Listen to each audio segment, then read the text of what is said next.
Por que os leões são considerados o rei da selva e não o tigre? E há algumas razões que fazem sentido, mas outras simplesmente não. Vamos falar sobre tudo isso. O conceito do leão ser o rei da selva é uma frase popular, mas, honestamente, é importante notar que é mais uma expressão simbólica do que uma designação factual. Quero dizer, os leões nem sequer habitam selvas como seu habitat principal. Eu sei que alguns de vocês estão descobrindo isso agora, mas está tudo bem. Todos nós fomos enganados. Seu habitat natural na verdade consiste em pastagens, savanas e planícies abertas. Então, por que as planícies são o habitat ideal para os leões? Bem, as planícies abertas fornecem um ambiente ideal para os leões devido a vários fatores-chave que se alinham com suas adaptações naturais e estratégias de caça. Primeiramente, os leões evoluíram para serem caçadores altamente visuais, e a vasta extensão das planícies oferece excelente visibilidade a longas distâncias. Ao contrário das florestas densas ou selvas, a falta de vegetação obstrutiva permite que os leões avistem suas presas de longe e planejem sua abordagem de acordo. Em segundo lugar, os leões são animais sociais que vivem em bandos consistindo de várias fêmeas, seus filhotes e alguns machos. As planícies abertas fornecem espaço suficiente para que os bandos coordenem seus esforços de caça de maneira super eficaz. A capacidade de se espalhar e planejar sobre uma área ampla lhes permite cercar e emboscar grandes herbívoros como zebras, gnus e gazelas.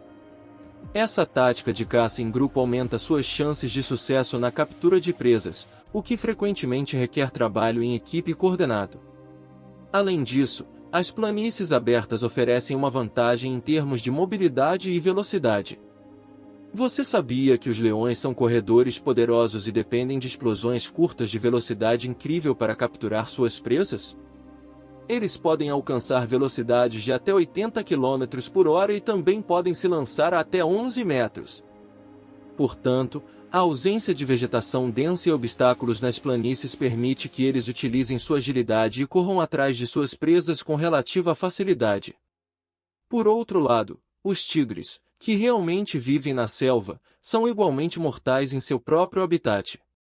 Vamos olhar para algumas razões antes de entrarmos no cerne da discussão. Primeiramente, o impressionante pelo do tigre com padrões intricados de listras proporciona excelente camuflagem em meio à folhagem da selva, permitindo que eles persigam suas presas despercebidos e permaneçam ocultos de ameaças potenciais. Além disso, os tigres possuem excepcional furtividade e agilidade. Seus corpos musculosos, colunas flexíveis e patas almofadadas lhes permitem mover-se silenciosamente pela selva, mesmo no terreno mais desafiador. Isso lhes permite navegar com precisão e graça, perseguindo suas presas e lançando ataques rápidos e poderosos. Além disso, as habilidades de escalada e natação dos tigres aumentam ainda mais sua adaptabilidade à selva. Eles são escaladores adeptos, capazes de subir em árvores e utilizar os topos das árvores como refúgio e emboscada. Além disso, sua força e corpos aerodinâmicos os tornam excelentes nadadores, permitindo-lhes atravessar rios e corpos d'água. Essas habilidades dão aos tigres uma vantagem na perseguição de presas e na expansão de seus territórios. E quando se trata de técnicas de caça, os tigres se destacam em perseguir e emboscar presas.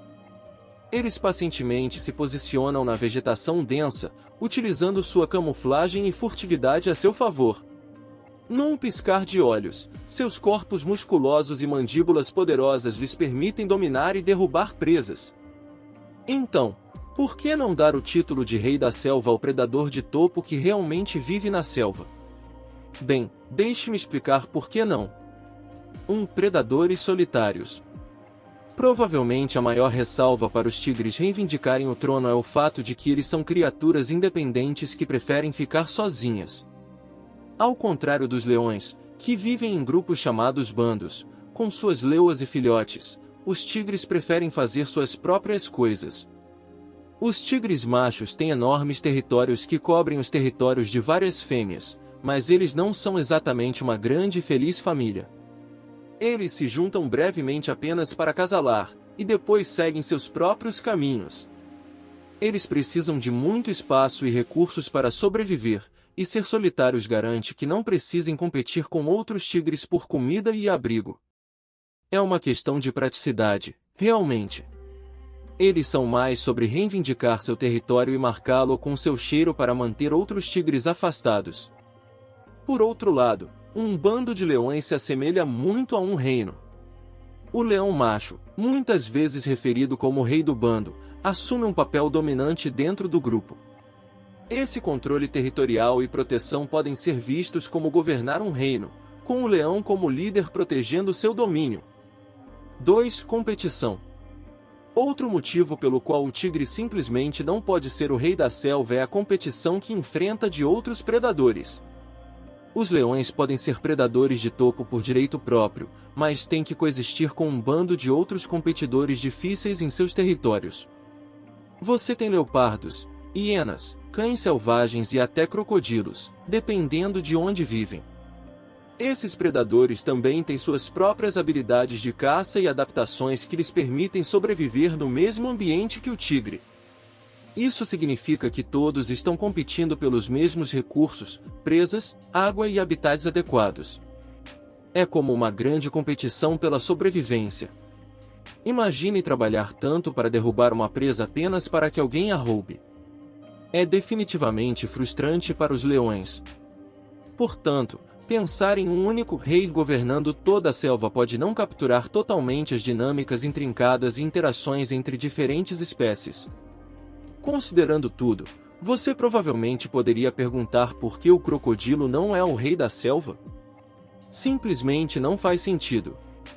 Para um leão, ao contrário dos ambientes densos e competitivos da selva, as pastagens abertas fornecem o cenário perfeito para os leões estabelecerem sua dominância e reivindicarem seu status real.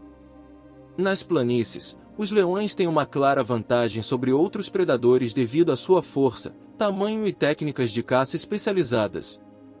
Eles são predadores de topo, o que significa que estão no topo da cadeia alimentar e não têm ameaças significativas para desafiar seu reinado. Essa falta de competição permite que os leões se estabeleçam como os governantes das planícies. 3. Significado cultural.